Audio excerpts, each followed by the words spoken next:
परिचय। अजय, तुम क्या पढ़ रहे हो? मैं अपनी रसायन विज्ञान की पाठ्य पुस्तक पढ़ रहा हूं। अर्जुन, पेंसिल को स्विच में मत डालना, तुम्हें बिजली का झटका लग सकता है। बिजली का झटका?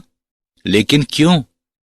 पेंसिल तो लकड़ी और ग्रेफाइट की बनी होती है और ये दोनों ही विद्युत के कुचालक हैं। अर्जुन, तुम्हें पता होना चाहिए कि ग्रेफाइट एक अधातु है, लेकिन यह विद्युत का सुचालक है। मुझे तो इस बात का पता ही नहीं था। ठीक है, मैं तुम्हें एक प्रयोग के माध्यम से यह दिखाता हूं। जब हम स्विच ऑन करते हैं तो मल्टीमीटर विद्युत धारा का प्रवाह प्रदर्शित करता है। इससे पता चलता है कि ग्रेफाइट से होकर विद्युत धारा प्रवाहित हो सकती है। इसलिए ग्रेफाइट विद्युत का सुचालक है। अजय, अब मैं ये बात समझ गया और अब मैं इस बारे में और अधिक जानना चाहता हूं। ग्रेफाइट कार्बन का एक अपर रूप है। कार्बन आवर्त तालिका के पी ब्लॉक का एक तत्व है। इस बारे में और समझने के लिए पहले हमें पी ब्लॉक के तत्वों का अध्ययन करना होगा। छात्रों, आज हम पी ब्लॉक के तत्वों के बारे में अध्ययन करेंगे।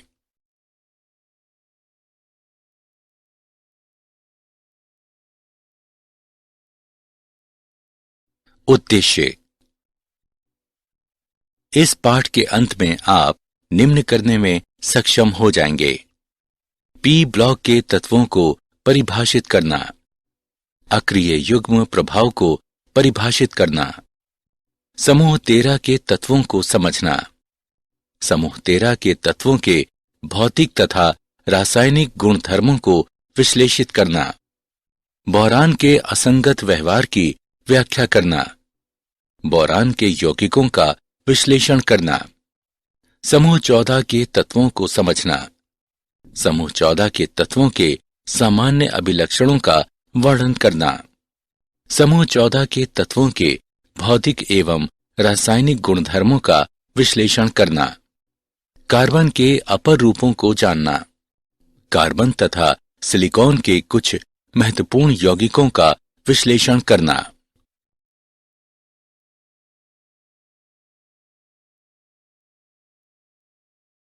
परिभाषा।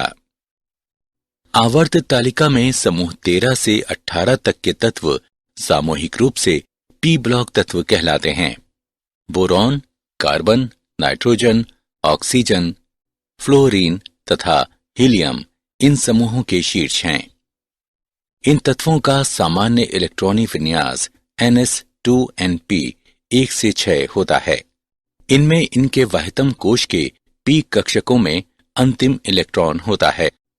किसी पी ब्लॉक तत्व द्वारा प्रदर्शित अधिकतम ऑक्सीकरण संख्या संयोजी इलेक्ट्रॉनों की कुल संख्या के समान होती है। अधिकतम ऑक्सीकरण संख्या समूह ऑक्सीकरण संख्या कहलाती है।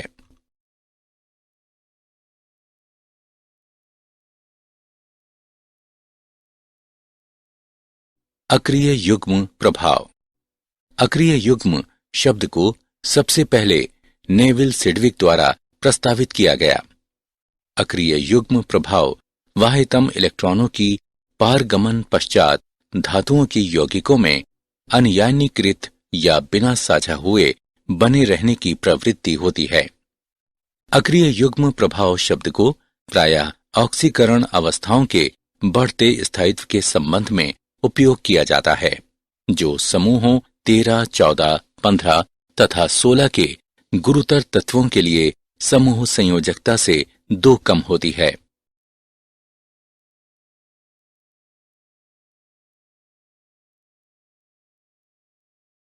समूह 13 के तत्व। बोरॉन परिवार। गुणों में बोरॉन परिवार के तत्व बृहद भिन्नता प्रदर्शित करते हैं। बोरॉन एक प्रारूपिक अधातु है। एल्यूमिनियम एक धातु है, परंतु इसके अनेक रासायनिक गुणधर्म बोरॉन के समान हैं। गैलियम, इंडियम तथा थैलियम गुणधर्मों में लगभग पूर्णतः धातु हैं। इलेक्ट्रॉनिक विन्यास। समूह 13 के तत्वों का बाह्य इलेक्ट्रॉनिक विन्यास Ns की पावर 2 Np की पावर 1 होता है। बोरॉन और एल्यूमिनियम में नोबल गैस कोर होती है। गैलियम और इंडियम में नोबल गैस तथा 10d इलेक्ट्रॉन होते हैं।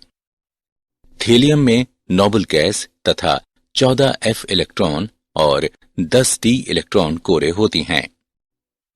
परमाणविक त्रिज्या। समूह में नीचे जाने पर परमाणविक त्रिज्या बढ़ती है, जबकि Ga की परमाणविक त्रिज्या 135 पिकोमीटर, Al की परमाणविक त्रिज्या 143 पिकोमीटर से कम होती है। ऐसा इसलिए होता है क्योंकि गैलियम में उपस्थित अतिरिक्त 10d इलेक्ट्रॉन बढ़े हुए नाभिकीय आवेश की तुलना में बाह्य इलेक्ट्रॉनों पर दुर्लभ परिरक्षण प्रभाव डालते हैं। आयनन एंथैल्पी। इसका मान समूह में नीचे जाने पर क्रमिक रूप से नहीं घटता। बोरॉन से एल्यूमिनियम तक कमी आकार में बढ़ोतरी के कारण होती है। एल्यूमिनियम से गैलियम तक वृद्धि आयनन एंथैल्पी में असांतत्य के कारण होती है। इंडियम से थैलियम तक वृद्धि D और F इलेक्ट्रॉनों की अक्षमता के कारण होता है, जिनका परिरक्षण प्रभाव दुर्लभ होता है।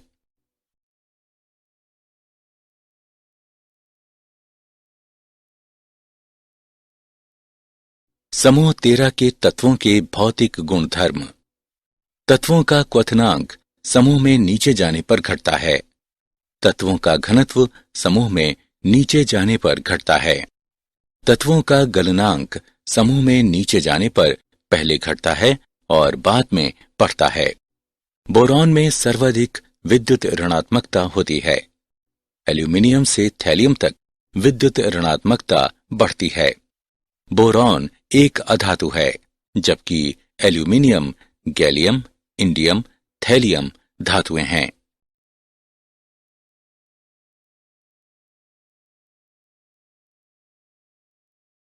समूह 13 के तत्वों के रासायनिक गुणधर्म। वायु के प्रति अभिक्रियाशीलता। बोरॉन क्रिस्टलीय स्वरूप में वायु के साथ अभिक्रिया नहीं करता। एल्यूमिनियम की सतह पर ऑक्साइड की पतली परत बन जाती है, जो और अधिक क्षय होने से धातु को रोकती है। अक्रिस्टलीय बोरॉन तथा एल्यूमिनियम धातुएं वायु में गर्म करने पर B2O3 और Al2O3 बनाती हैं। उच्च तापमान पर डाई नाइट्रोजन के साथ वे नाइट्राइड बनाती हैं। अम्ल एवं क्षार के प्रति अभिक्रियाशीलता। बोरॉन अम्ल और क्षार के साथ सामान्य तापमान पर भी कोई क्रिया नहीं करता। एल्यूमिनियम उभयधर्मी गुण प्रदर्शित करता है और खनिज अम्लों पर एवं जालीय क्षारों में घुल जाता है। एल्यूमिनियम तनु HCl में घुल जाता है और हाइड्रोजन निष्कासित करता है। हैलोजनों के प्रति अभिक्रियाशीलता। बोरॉन परिवार के तत्व हैलोजन से क्रिया करके ट्राइहैलाइड बनाते हैं।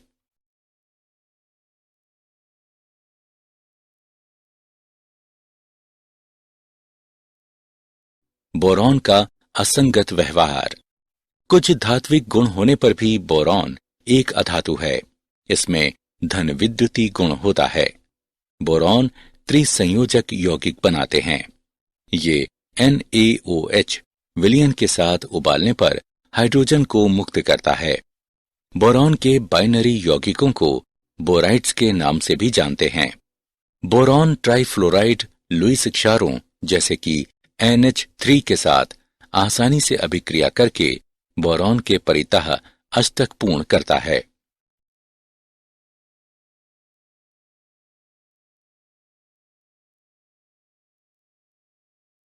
बोरॉन के कुछ महत्वपूर्ण यौगिक। बोरैक्स। इसे सोडियम टेट्रा बोरेट डेकाहाइड्रेट भी कहते हैं। ये इस प्रकार पाया जाता है कि इसमें चतुष्केंद्रीय इकाइयां B4, O5, OH4 की घात 2 होती हैं। अतः इसका सूत्र Na2B4O5OH4 8H2O होता है। क्रिस्टलीय बोरेक्स ठंडे पानी में कम घुलनशील होता है, लेकिन ये गर्म जल में शीघ्र घुलनशील होता है। जब बोरेक्स को गर्म किया जाता है तब इससे जल के अणु का निष्कासन होता है और गर्म किए जाने पर ये एक पारदर्शी द्रव में परिवर्तित हो जाता है, जो कांच के समान एक ठोस में परिवर्तित हो जाता है। उसे बोरेक्स मन का कहते हैं। ऑर्थोबोरिक अम्ल। ऑर्थोबोरिक अम्ल यानी H3BO3 को बोरिक अम्ल भी कहते हैं। 100 डिग्री सेल्सियस पर गर्म करने पर ये मेटाबोरिक अम्ल HBO2 बनाता है। मेटाबोरिक अम्ल को जब 140 डिग्री सेल्सियस पर गर्म किया जाता है तो ये पायरोबोरिक अम्ल यानी H2B4O7 बनाता है, जिसे जब उच्च तापमान पर गर्म किया जाता है तो B2O3 बनाता है। ऑर्थोबोरिक अम्ल एक दुर्बल अम्ल है, लेकिन ये एक पॉलीहाइड्रिक अल्कोहल की उपस्थिति में ऋणायनी जटिल पोरोस्पाइरेनिक अम्ल बनने के कारण प्रबल एकल क्षारीय अम्ल के रूप में कार्य करता है और H धनायन मुक्त करता है।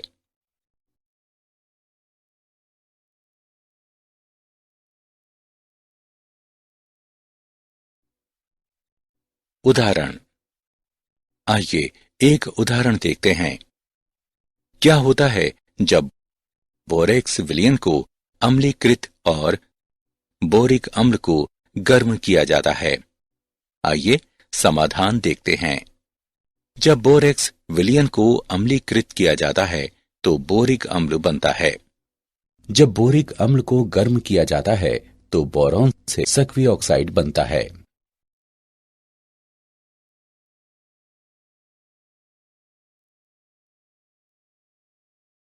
बोरॉन तथा एल्यूमिनियम तथा इनके यौगिकों के उपयोग।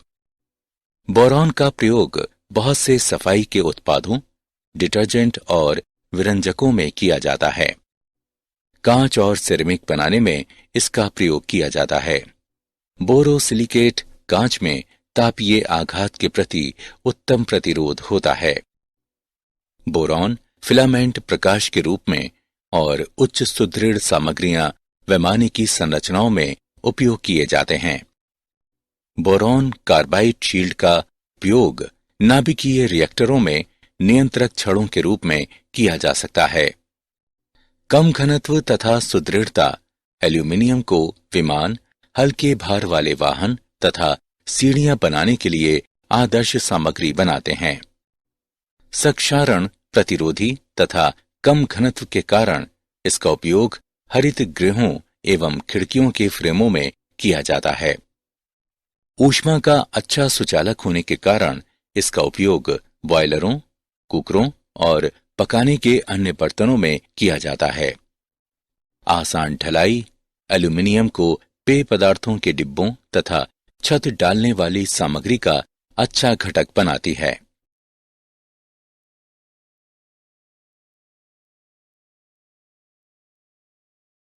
समूह 14 के तत्व। कार्बन परिवार।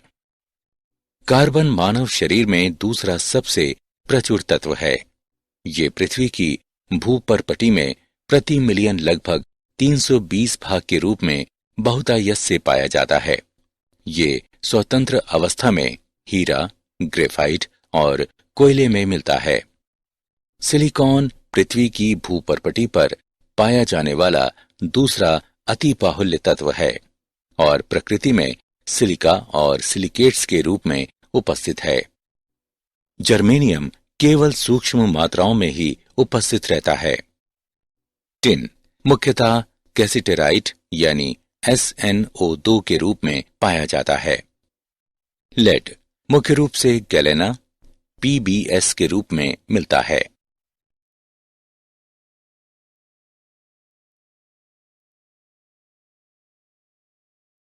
समूह 14 के तत्वों के सामान्य अभिलक्षण। इलेक्ट्रॉनिक विन्यास। कार्बन परिवार का संयोजकता कोश इलेक्ट्रॉनिक विन्यास NS वर्ग NP वर्ग होता है। इस परिवार के तत्वों के इलेक्ट्रॉनिक विन्यास की आंतरिक क्रोड या कोर भिन्न होती है। सहसंयोजक त्रिज्या। कार्बन से सिलिकॉन तक सहसंयोजक त्रिज्या में उल्लेखनीय वृद्धि होती है। इसके पश्चात सिलिकॉन से सीसे तक त्रिज्या में आंशिक बढ़ोतरी होती है। ऐसा इसलिए होता है क्योंकि गुरुतर सदस्यों में पूर्ण पूरित D और F कक्षक उपस्थित होते हैं। आयनन एथैल्पी। समूह में नीचे जाने पर आयनन एथैल्पी घटती है। समूह 14 के तत्वों की प्रथम आयनन एथैल्पी के मान समूह 13 के संगत तत्वों की अपेक्षा अधिक होते हैं। विद्युत ऋणात्मकता।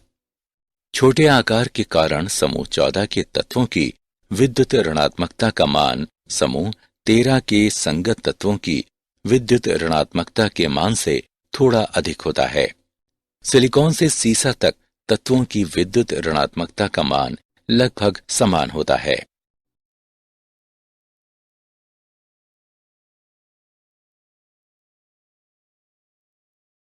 समूह 14 के तत्वों के भौतिक गुणधर्म।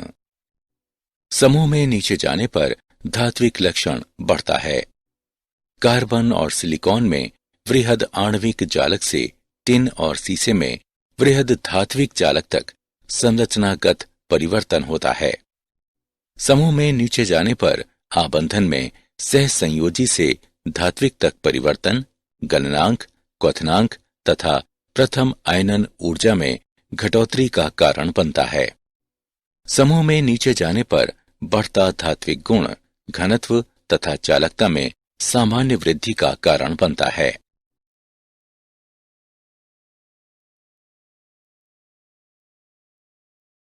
समूह 14 के तत्वों के रासायनिक गुणधर्म। ऑक्सीजन के प्रति अभिक्रियाशीलता। समूह 14 के सदस्य ऑक्सीजन की उपस्थिति में गर्म किए जाने पर ऑक्साइड बनाते हैं। ये मुख्यतः दो प्रकार के ऑक्साइड पाते हैं, मोनो ऑक्साइड तथा डाइऑक्साइड। इनके सूत्र MO और MO2 हैं। उच्च ऑक्सीकरण अवस्था में ऑक्साइड निम्न अवस्था वाले ऑक्साइड की तुलना में अधिक अम्लीय प्रकृति के होते हैं। जल के प्रति अभिक्रियाशीलता। कार्बन, सिलिकॉन तथा जर्मेनियम जल के द्वारा प्रभावित नहीं होते हैं। टिन जल के साथ अभिक्रिया करता है और डाइऑक्साइड तथा हाइड्रोजन गैस बनाता है। रक्षात्मक ऑक्साइड परत बनने के कारण सीसा जल से अप्रभावित रहता है।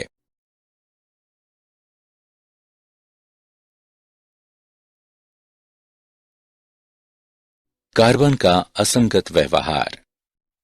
कार्बन का प्रयोग मुख्यतः ईंधन के रूप में प्रयुक्त किया जाता है और ये एक अच्छा तनुकारक है। धातु कर्म प्रक्रियाओं में मध्यम विद्युत धनात्मकता वाली धातुओं को उनके ऑक्साइड अयस्कों से कार्बन द्वारा अपचायित करते हुए निष्कर्षित किया जाता है। उच्च तापमान पर उच्च वैद्युत धनात्मक धातुओं के ऑक्साइड कार्बन से अभिक्रिया करके संगत कार्बाइड बनाते हैं। कार्बन में अन्य परमाणुओं के साथ सहसंयोजक बंध द्वारा जुड़कर लंबी श्रृंखला या वलय बनाने की प्रवृत्ति होती है। इस गुण को श्रृंखलन कहते हैं।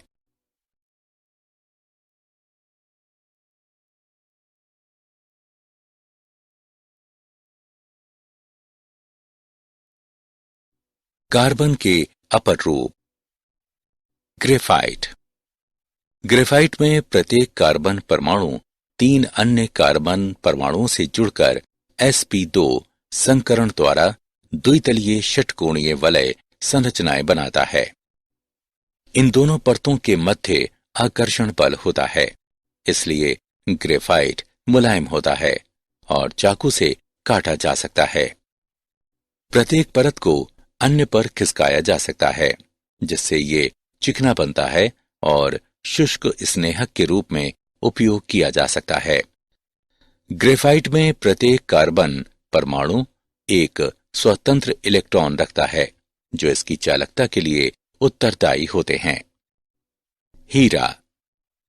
हीरे में प्रत्येक कार्बन परमाणु sp3 संकरण द्वारा अन्य 4 कार्बन परमाणुओं से जुड़ा होता है और त्रिविमीय कठोर संरचना बनाता है। कार्बन परमाणुओं के छोटे होने के कारण वे निकट आबद्ध क्रिस्टलीय संरचना बनाते हैं और कठोर हो जाते हैं तथा हीरे को अपघर्षक के रूप में उपयोग किया जाता है। हीरे में कार्बन के परमाणुओं में कोई भी स्वतंत्र इलेक्ट्रॉन नहीं होता है, इसलिए ये विद्युत का कुचालक है। फुलरीन्स। कार्बन का एक अन्य अपर रूप फुलरीन्स है, जिसमें एक अणु में 60 या 70 या 84 कार्बन परमाणु होते हैं। ये पिंजरेनुमा अणु फुटबॉल की संरचना जैसी आकृति लिए होते हैं। इनका प्रयोग अत्यंत उच्च ताप पर स्नेहक की तरह किया जा सकता है। इनमें बिल्कुल निम्न ताप पर भी अतिचालकता का गुण होता है। उच्च तन्य सुदृढ़ता वाले भारहीन तंतुओं के निर्माण में इनका उपयोग किया जाता है।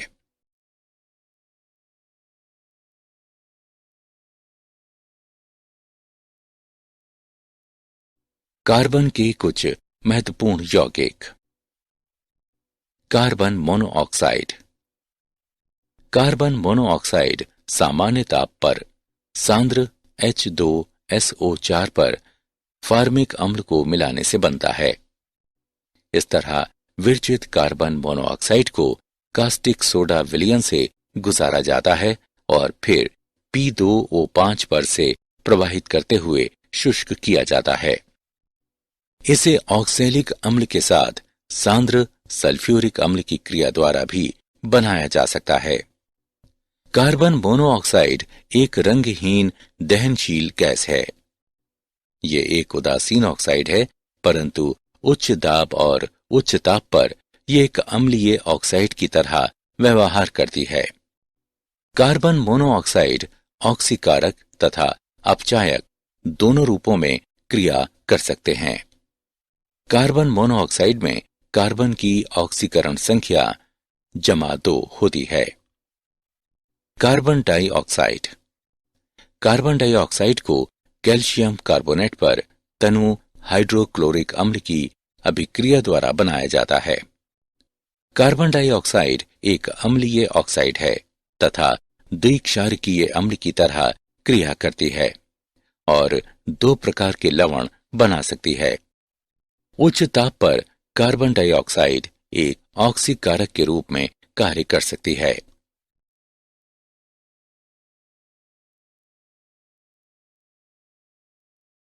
सिलिकॉन के कुछ महत्वपूर्ण यौगिक। Silicon dioxide. सिलिकॉन डाइऑक्साइड का दूसरा नाम सिलिका है। ये अनेक क्रिस्टल संरचनात्मक रूपों जैसे क्वार्ट्ज, क्रिस्टलोबेलाइट तथा ट्राइडाइमाइट में मिलता है। सिलिकॉन डाइऑक्साइड एक सहसंयोजक त्रिविमीय जालक युक्त ठोस है, जिसमें प्रत्येक सिलिकॉन परमाणु चतुष्फलकीय रूप में 4 ऑक्सीजन परमाणुओं से सहसंयोजित बंधित रहता है। सिलिका अपने सामान्य रूप में अति उच्च सिलिकॉन ऑक्सीजन बंध एथैलेपी होने के कारण लगभग अन्य अभिक्रियाशील होता है। ये HF और NaOH से क्रिया करता है। क्वार्ट्ज का विस्तृत उपयोग दाब विद्युत पदार्थ के रूप में होता है। सिलिका जल का उपयोग शुष्कन कर्मक तथा उत्प्रेरक के रूप में होता है। सिलिकेट्स। सिलिकेट की मूल संरचनात्मक इकाई SiO4 4- है, जिनमें सिलिकॉन परमाणु 4 ऑक्सीजन परमाणुओं से चतुष्फलक के रूप में बंधित रहता है। प्रकृति में बड़ी मात्रा में सिलिकेट खनिज पाए जाते हैं, जैसे फेल्डस्पार, जियोलाइट, श्वेत अभ्रक और एस्बेस्टस। जब सिलिकेट इकाइयां आपस में मिलती हैं तो श्रृंखलित वलय, परत या त्रिविमीय संरचना बनाती हैं। मनुष्य द्वारा निर्मित दो महत्वपूर्ण सिलिकेट्स कांच तथा सीमेंट हैं।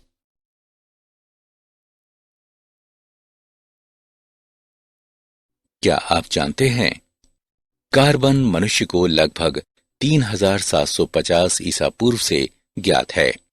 कांसे के निर्माण हेतु तांबे, जस्ते एवं टिन अयस्कों को अपचायित करने के लिए कार्बन का पहली बार उपयोग मिस्र तथा सुमेर सभ्यताओं के लोगों द्वारा किया गया।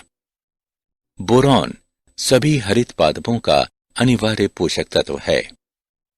कार्बन का गलनांक और ऊर्ध्वपातन बिंदु सभी तत्वों में सर्वाधिक लगभग 5800 डिग्री केल्विन होता है। ब्रह्मांड में बोरॉन के परमाणु अंतरिक्ष किरण संघट्टों द्वारा नाभिकीय संलयन के कारण निर्मित हुए हैं। ब्रह्मांड में अधिकांश बोरॉन का निर्माण हमारे सौर मंडल बनने से पहले इसी प्रकार हुआ।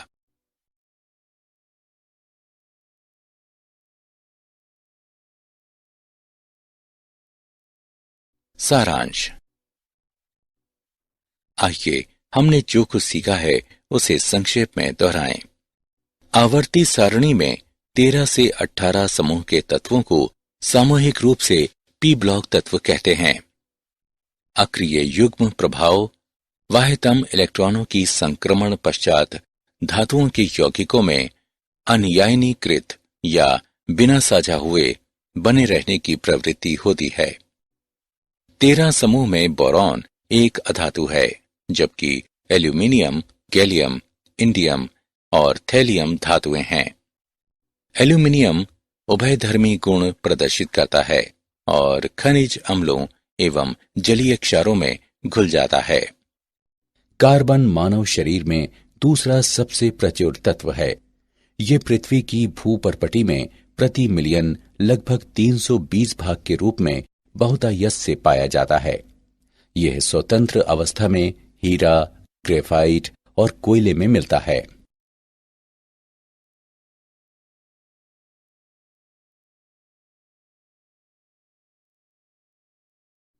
कार्बन परमाणुओं में अन्य परमाणुओं के साथ सहसंयोजक बंध द्वारा जुड़कर लंबी श्रृंखला या वलय बनाने की प्रवृत्ति होती है। ये गुण श्रृंखलन कहलाता है। कार्बन मोनोऑक्साइड एक उदासीन ऑक्साइड है, परंतु उच्च दाब और उच्च ताप पर यह एक अम्लीय ऑक्साइड की तरह व्यवहार करती है। सिलिकॉन डाइऑक्साइड एक सहसंयोजक त्रिविमीय जालक युक्त ठोस है, जिसमें प्रत्येक सिलिकॉन परमाणु चतुष्फलकीय रूप में 4 ऑक्सीजन परमाणुओं से सहसंयोजित बंधित रहता है।